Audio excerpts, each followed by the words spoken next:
So basically मैं पहले हैदराबाद में रहती थी इंडिया में, तो उसके बाद मैं फैमिली नहीं, मेरे पेरेंट्स डाइवोर्स्ड है, तो मैं अपनी अम्मी और मेरी बहन के साथ कोलकाता शिफ्ट की। एंड यहाँ पे हम लोग जो बिल्डिंग में रहने के लिए आए थे, वो बिल्डिंग अराउंड 200 साल पुरानी है।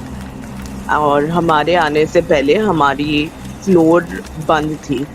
एंड हमारे फ्लोर काफ़ी इनफेमस थे, क्योंकि यहाँ पे बहुत सारे वाक़यात पेश आए थे, पैरानॉर्मल वाक़यात पेश आए थे। यहाँ पे बहुत सारी सुसाइड्स हुई है, बहुत ही गंदी तरीक़ों से सुसाइड हुई है। और तो हम लोग जब शिफ्ट किए थे, तो शुरू-शुरू में हमें थोड़ा अजीब लगता था, बट हम लोग के साथ यहाँ पे हम लोग के 4 कमरे हैं, एंड चौथे कमरे में हम लोग ने टेनेंट्स रखे हुए थे। एंड उन टेनेंट्स के साथ कुछ उनका बहुत गंदा सिचुएशन हो गया था मेरी अम्मी के साथ, एंड उनको भगा दिया, जाने के लिए कह दिया। और उनमें से एक टेनेंट था जो कोई वजह से रात को 2:30-3 बजे के लगभग उस समय हमेशा चला आता था उसी कमरे में, और पता नहीं क्यों आता था वहाँ पे, रोज़ आने लगा, 3-4 बार हुआ। फिर जब उसको बोले कि लाइक पुलिस के हवाले कर देंगे, देन वो उसके बाद भी लाइक अजीब-अजीब तरीकों से उस कमरे पे नज़र डालने लग गया। एंड इमीडिएटली ये सारे वाक़यात के बाद मैं उस कमरे में शिफ्ट कर गई। और शुरू-शुरू में मुझे कुछ लग नहीं रहा था, बट उसके बाद बहुत ही अजीब चीज़ें होने लग गए थे उस कमरे में। जैसे सीलिंग से बहुत ज़ोर-ज़ोर से आवाज़ें आने लग गई थी, 12:30-1 बजे के बाद रोज़ आने लग गई थी। लग रहा था कोई बहुत ही भारी सामान को एक एंड सीलिंग के राइट एंड सीलिंग के से लेफ्ट एंड सीलिंग तक खींच के लेके जा रहे हैं, उस तरीके की आवाज़ आने लगी, जबकि हमारे ऊपर का फ्लोर खाली था। रोज़ आने लग गए, और आवाज़ का वॉल्यूम बढ़ता गया डेली। और उसके बाद लाइक ऐसे आवाज़ आने लग गए जैसे सीलिंग पे कोई कूद रहा है, एंड एक नहीं बहुत सारे लोग एक साथ कूद रहे हैं। और ये और भी ज़्यादा होने लगा जब कोई मेरे साथ मेरे कमरे में सोने आता था। जैसे मेरी बहन थी, वो एक बार सोने आई थी, तो इतने आवाज़ें 3 टाइम्स ज़्यादा हो गए, लाइक पता नहीं कैसे हुए, बट वो हो गया। उसके बाद अजीब चीज़ें बिगड़ती गई उसके बाद से। जैसे किताबें रखी रहती थी मेरे बिस्तर के साइड में, अचानक से सारी किताबें एक साथ उड़ के गिर जाते थे, दरवाजे खुद ब खुद खुलने लग गए थे, रूम से और आवाज़ें आने लग गई। और जब भी मैं अगर कोई लड़के से बात करती थी, तब वाक़यात ज़्यादा हो जाते थे। चार्जर खुद ब खुद खुल के गिर जाएगा, उस तरीके के अजीब-अजीब चीज़ें होने लग जाते थे। और व्हेन आई स्टार्टेड डेटिंग अ गाय, उसके बाद मैं जब सोकर उठती थी, मेरे पूरे बॉडी पे स्क्रैचेस होते थे, एंड बहुत ही गंदी तरीके के स्क्रैचेस होते थे, जैसे कोई बिल्ली ने पंजे मारे हो मेरे ऊपर। और आई स्टार्टेड फेंटिंग, एंड बहुत सारी चीज़ें होने लगे। मैं इस बारे में मैं अपने फ्रेंड से भी बात की, उन्होंने कहा कि उनके पास करबला के मिट्टी थे, तो उन्होंने बोला कि थोड़ा सा अपने कमरे में रख लो। फिर कुछ और लोगों ने बोला कि कुछ भगवान के पिक्चर्स और आइडल्स ऐसे कमरे में लगा दो। बट मेरे लिए जो काम किया, तो मैं ओवरसीज़ चली गई थी इमीडिएटली उस वाक़यात के बाद। तो उसके बाद से मेरे साथ जो हुआ वो होना बंद हो गया था। और एक और अजीब चीज़ था कि मैं घर से निकल नहीं पा रही थी। मैं जब भी घर से निकल रही थी, तब भी मेरी सांस अटक जा रही थी, एंड मैं काफ़ी बार फेंट भी हुई थी, सिर्फ़ घर से निकलने के बाद। इनफैक्ट उस कमरे से निकलने से ही फिज़ियोलॉजिकली बहुत ही कंडीशन बहुत ख़राब हो जाती थी। बाहर से जब मेरे फ्रेंड्स आते थे, वो लोग भी बोलते थे कि उनको उस कमरे में बैठने में बहुत अनकम्फ़र्टेबल लगता है। उनको बहुत हेवी फीलिंग हो रही है, एक नेगेटिव एनर्जी फील हो रहा है, जबकि उनको पता भी नहीं था ये सब जो मेरे साथ हुआ है कमरे में। उन उनको किसी को भी आइडिया नहीं था इन सब का। फिर भी उनको लाइक घुसने से पहले उनको बहुत अनकंफर्टेबल लगता है। तो मुझे नहीं पता है उस कमरे में क्या था, बट कुछ प्रेज़ेंस ज़रूर था। एंड वो मुझे पता है कुछ था बिकॉज़ हमारे नीचे के फ्लोर में जो लोग रहते थे वो भी कह रहे थे कि लाइक तुम्हारे कमरे से ही सिर्फ आवाज़ आती है। एंड मेरे घर के चारों तरफ एटलीस्ट 4-5 मस्जिद है, और जब भी अज़ान शुरू होती है तभी सारे वाक़यात बंद हो जाते हैं। फिर रात के 12:30-1 बजे से वो 4 साढ़े 4 बजे तक लगातार होता रहेगा अलग-अलग चीज़ें। मैं जब ओवरसीज़ शिफ्ट कर गई थी, हम लोग ने कुछ पूजा करके, मम्मी और मेरी बहन ने कुछ पूजा करके वो रूम बंद कर दिया था एंड कोई वजह से खुल गया था। कुछ वाक़यात मेरे बहन के साथ पेश आए थे उसके बाद, जो उसने मुझे बताया था। फिर उसके बाद कोई हवन टाइप का सिचुएशन कुछ एक हुआ था कमरे में, एंड बहुत सारे पूजा होने के बाद बिकॉज़ बहुत लोग कन्फर्म किए थे एक नेगेटिव प्रेज़ेंस का उस कमरे में। मैं जब ओवरसीज़ शिफ्ट कर गई थी, हम लोग ने कुछ पूजा करके, मम्मी और मेरी बहन ने मेरी बहन कह रही थी कि जो हमारी मेड थी, उन्होंने कोई वजह से वो कमरे का दरवाज़ा खोल दिया था। वो पूजा वो सब होने के बाद स्ट्रिक्ट इंस्ट्रक्शन दिया हुआ था कि वो दरवाज़ा हमेशा बंद रखा जाए, बट शायद उनको मालूम नहीं होगा, तो उन्होंने दरवाज़ा खोल दिया। एंड मेरी बहन घर पे अकेली थी, और वो कपड़े उतार रही थी, सूखे हुए कपड़े उतार रही थी। मेरी बहन कह रही थी कि जो हमारी मेड थी, उन्होंने जो लाइन होता है सुखाने का, उससे उतार रही थी, एंड उतारते-उतारते वो बोली कि वो कपड़ा पीछे की तरफ, वो कमरे की तरफ से कोई खींच रहा था, उसके गले पे अटक गया और वो कमरे की तरफ से कोई खींच रहा था। जैसे उस कपड़े के साथ उसको कोई कमरे में खींच के लेके जाना चाह रहा था। उसको ऐसा फ़ोर्स लगा कोई। अच्छा। और डेफ़िनेटली वो इमेजिन नहीं कर रही थी बिकॉज़ वो बहुत ही बुरी तरीके से रो रही थी। और मैं समझ सकती हूँ क्योंकि मैं खुद उस कमरे से निकल नहीं पा रही थी। बहुत महीनों से, आई थिंक 7-8 मंथ्स में घर से नहीं निकल पाई। मेरा नाम लोमेश है और मैं इंडिया से बात कर रहा हूँ। तो थोड़ा सा बैकग्राउंड बताऊंगा पहले मैं। ये स्टोरी मेरी ही है। 2012 की बात है। मैं 10th क्लास में था तब। आगरा का रहने वाला हूँ मैं, और अभी मैं गुड़गांव में जॉब कर रहा हूँ।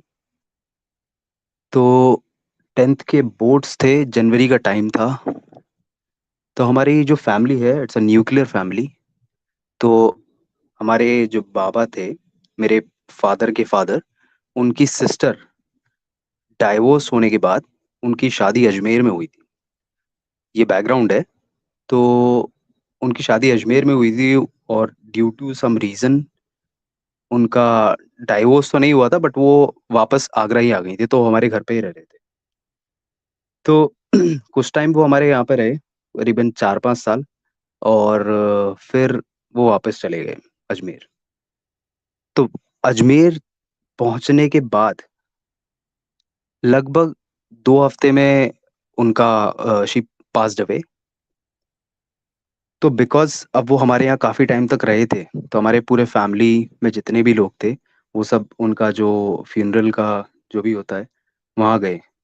अब मेरे जो बोर्ड्स थे वो उस टाइम थे, तो मैं नहीं जा पाया। तो हमारा जो घर है वो टू स्टोरी घर है। करीबन 12-15 लोग रहते हैं। सभी लोग गए हुए थे। नीचे का जो पोर्शन था वो पूरा खाली था। सिर्फ मैं ही था, और ऊपर हमारे चाचा और चाची और उनके मदर फादर थे। थोड़ा सा बैकग्राउंड बताऊंगा पहले मैं। ये स्टोरी मेरी ही है। 2012 की बात है। मैं 10th क्लास में था तब। आगरा का रहने वाला हूँ मैं, और अभी मैं गुड़गांव में जॉब कर रहा हूँ। तो 10th के बोर्ड्स थे, जनवरी का टाइम था। तो हमारी जो फैमिली है, इट्स अ न्यूक्लियर फैमिली। तो हमारे जो बाबा थे, मेरे फादर के फादर, उनकी सिस्टर डाइवोर्स होने के बाद उनकी शादी अजमेर में हुई थी। ये बैकग्राउंड है। तो उनकी शादी अजमेर में हुई थी, और ड्यू टू सम रीज़न उनका डाइवोर्स तो नहीं हुआ था, बट वो वापस आगरा ही आ गई थी, तो हमारे घर पे ही रह रहे थे। तो कुछ टाइम वो हमारे यहाँ पे रहे, करीबन 4-5 साल। और फिर वो वापस चले गए अजमेर। तो अजमेर पहुंचने के बाद लगभग 2 हफ्ते में उनका शी पास्ड अवे। तो बिकॉज अब वो हमारे यहाँ काफ़ी टाइम तक रहे थे, तो हमारे पूरे फैमिली में जितने भी लोग थे, वो सब उनका जो फ्यूनरल का जो भी होता है वहाँ गए। अब मेरे जो बोर्ड्स थे वो उस टाइम थे, तो मैं नहीं जा पाया। तो हमारा जो घर है वो टू स्टोरी घर है। करीबन 12-15 लोग रहते हैं। सभी लोग गए हुए थे, नीचे का जो पोर्शन था वो पूरा खाली था। सिर्फ मैं ही था, और ऊपर हमारे चाचा और चाची और उनके मदर फादर थे। तो सर्दियों का टाइम है ये। रात को करीबन मैं समझता हूँ 10, 10:30 बज रहे होंगे, और मैं अंदर वाले रूम में सो रहा था। तो हमारा जो घर है वो इंडिपेंडेंस से पहले का है। तो करीबन 100 साल पुराना घर है वो, और काफ़ी सारी चीज़ें हुई हैं उसमें। तो उस रात से पहले मैंने कभी ऐसा कुछ इनकाउंटर नहीं किया। बट नाउ अब हुआ क्या था, मैं रात को वहाँ पे सो रहा था अपने रूम में अंदर। सर्दियों का टाइम था, तो मैं रज़ाई लेके सो रहा था। और थोड़ी देर लेटा हुआ था, नींद आ नहीं रही थी मेरे को। तो मैं आंख बंद करके लेटा हुआ था बस, तो बाहर से मेरे को ना कुछ खटपट। हमारा किचन जो है वो रूम से लगा हुआ है बाहर, और हॉल है, तो वहां से कुछ बर्तनों की और कुछ आवाज़ आने लगी। तो जैसे कि मैंने बताया, पुराना घर है, तो जाहिर सी बात है वहाँ चूहे भी हैं। तो मुझे लगा शायद कोई चूहा होगा, और मैं इग्नोर करके लेटा रहा। अब ये एक बार हुआ, 2 बार हुआ, 3 बार हुआ। तो मैंने सोचा एक बार जाके चेक कर लेता हूँ। मैं बाहर गया, मैंने लाइट ऑन करी हॉल की, और मैं एक बार मतलब ऐसे ही खड़े होके देख रहा था इधर उधर। तो बंद हो गया, आवाज़ नहीं आई। तो मुझे लगा चूहा होगा, मैं इग्नोर करके फिर जाके लेट गया। अब मैं लेटा हुआ था, तो मैं जो वॉल की साइड फेस करके लेटा हुआ था, रजाई मैंने ओढ़ी हुई थी। और अचानक से ना मेरे को एक सपना आता है। अब मैं नींद में नहीं था, ये मैं बता दूं कि मैं नींद में नहीं था, बट मैं कुछ देख रहा था। तो मैंने देखा कि मैं एक गाड़ी ड्राइव कर रहा हूँ। एक गाड़ी मैं ड्राइव कर रहा हूँ। मेरे राइट हैंड साइड पे कोई लड़की है, और मेरे पीछे एक कपल है। आई मीन एक लड़का है और एक लड़की है। गाड़ी में 4 लोग हैं। नॉर्मली हम लोग जा रहे हैं, और अचानक से वो तीनों लोग, जो मेरे राइट में लड़की थी वो, और जो पीछे 2 लोग थे, वो तीनों रोने लगे। तो मैंने उनसे पूछा कि तुम लोग रो क्यों रहे हो।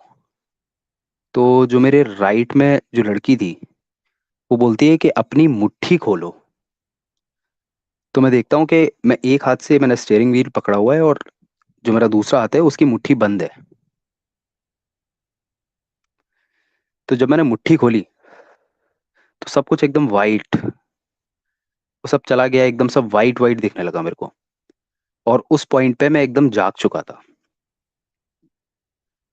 मुझे फील हुआ कि मेरे पीठ पर किसी ने हाथ रखा है। मतलब मुझे 5 उंगलियां फील हुई। और ये बताते हुए अभी मैं शिवर कर रहा हूँ। तो मुझे फील हुआ कि मेरे पीठ पे किसी ने हाथ रखा है। अब मैंने बताया था आपको, मैं वॉल की तरफ फेस करके सो रहा था। तो मेरी हिम्मत भी नहीं हुई कि मैं पीछे मुड़ के देखूं। और जैसे ही ये फीलिंग आई मुझे, तो मेरे को आवाज़ आती है कि ले मैं आ गई। और उस टाइम जो मेरी फटी थी मैं बता नहीं सकता। सबसे हॉरिफाइंग मोमेंट था वो मेरी लाइफ का। और सर्दियों का टाइम था, बावजूद उसके मैं पूरा पसीने से भीगा हुआ था, कांप रहा था, शिविर कर रहा था। ये वाकया जब चल रहा था, तो मेरे दिमाग में कुछ आ नहीं रहा था। अब मैं हिंदू हूँ। तो जैसे आपके रिलीजन में कुछ ऐसी चीज़ें होती हैं जिसको पढ़ने से ये सारी चीज़ें दूर जाती हैं, तो ऐसे ही हमारे में होती है हनुमान चालीसा। टाइम मेरे को आती नहीं थी पूरी। It's a very long verse. तो वो पूरा मैं मतलब याद नहीं थी मुझे। बस मुझे स्टार्टिंग की 2-3 लाइन याद थी। तो वो मैं उस उन 2-3 लाइनों को ममरिंग कर रहा था। और वो अच्छा, तो इससे पहले क्या हुआ, जब मेरे पीठ पे किसी ने हाथ रखा और मुझे आवाज आई, तो मुझे ऐसा फील हुआ कि मेरे पैरों से मेरी बॉडी के अंदर कुछ फिल हो रहा है, कुछ भर रहा है, जैसे ग्लास के अंदर पानी डालते हैं तो वो धीरे धीरे करके ग्रो करता है। ऐसे ही मुझे फील हुआ कि मेरे पैरों के अंदर से ऐसे कुछ भर रहा है। तो जब ये हो रहा था तो मेरे दिमाग में बस यही आया कि अब कुछ नहीं है, अब मुझे हनुमान चालीसा पढ़नी पड़ेगी, दैट्स इट। और मैंने ममरिंग करना स्टार्ट किया। मैं बस बोल रहा था, जय हनुमान ज्ञान गुण सागर, जय हनुमान ज्ञान गुण सागर, जय हनुमान ज्ञान गुण सागर। मैंने 4-5 बार ऐसे बोला। और उसके बाद वो चीज़ थोड़ा शांत होना स्टार्ट हुई, मेरे शिवरिंग स्टार्ट कम होना स्टार्ट हुई, और सब कुछ एकदम शांत हो गया, एकदम शांत। और जब वो एकदम शांत हो गया, मैं तुरंत अपने बेड से उठा, मैंने मेन गेट खोला और मैं अपने पड़ोसी के पास गया। और मैंने उनको सारी चीज़ें बताई कि ऐसे ऐसे हुआ है। और वो रात ना मैं सोया ना मेरे पड़ोसी सोए। उसके बाद उन्होंने मेरे ऊपर जो चाचा चाची थे उन लोगों को भी बताया, तो वो भी बाहर आए। और फिर हम पड़ोसी के घर के छत पे हम सब लोग बैठे हुए थे। अब जब सब लोग वापस आए अजमेर से, तो मेरी पूरी फैमिली, मदर फादर और मेरे जो फादर के भाई हैं, यानी कि मेरे ताऊ जी और ताई जी, वो सब लोग जब घर आए, दूसरे दूसरे दिन नहीं आए थे, आई गेस तीसरे तीसरे दिन आए थे। तो वो जब घर आए, मैं अपने घर नहीं गया था, मैं पड़ोसी के ही था। तो जब वो घर आए तो मैंने ये सारा वाकया बताया। तो मेरी मदर बोलती हैं कि तुम एक काम करो, तुम ये बुक, एक छोटी सी बुक दी उन्होंने, उसमें हनुमान चालीसा थी, ये अपने पास रखो, और मतलब इसको अपने पास ही रखना। तो वो मैं अपने पास रखी मैंने। तो उन्होंने फिर सब रात को हम लोग बैठे हुए थे, सब बातें चल रही थी, मैं अपनी बात बता रहा था, सब सुन रहे थे। तो फिर मेरी मदर बोलती है कि जब मैं शादी के बाद यहाँ पे आई थी, तो मुझे भी ऐसा लगता था कि, तो मेरी मदर जो है वो मुंबई से हैं, वो शादी होके आगरा आए। तो वो बोलते थे कि मुझे भी ऐसा लगता था कि जब मैं ऊपर किचन में जाती थी तो मुझे ऐसा लगता था कि कोई स्टेयर से भी नीचे गया है, या फिर मैं कुछ बना रही हूँ तो पीछे से ऐसे कोई भाग के गया है। तो हम्म। ऐसी सब चीज। हमारा जो घर है, मैंने आपको बताया कि काफी पुराना है। तो हमारा जो घर है वो एक्चुअली 3 स्टोरी का था। बट जब हमारी बुआ की शादी हुई, तो ऐसा बोलते हैं कि जिस जो 3 मंजिला घर होता है उसमें शादी नहीं करते, उसमें फेरे नहीं होते। तो मेरे जो फादर के फादर हैं, मेरे बाबा जो हैं, उन्होंने क्या करा, जो लास्ट वाला फ्लोर था वो उन्होंने मिट्टी से भरवा दिया और वो बंद करवा दिया। और आज भी मेरे घर में एक जगह है जहाँ पे हम सारे कपड़े रखते हैं, वहां से एक स्टेयरकेस जाती है जो कि अब बंद हो चुकी है। वो 3rd फ्लोर पे जाती थी। तो वो सब पैक्ड हो गया है अभी। और फिलहाल अभी ऐसा तो कुछ नहीं होता अब। और अब सब ठीक है।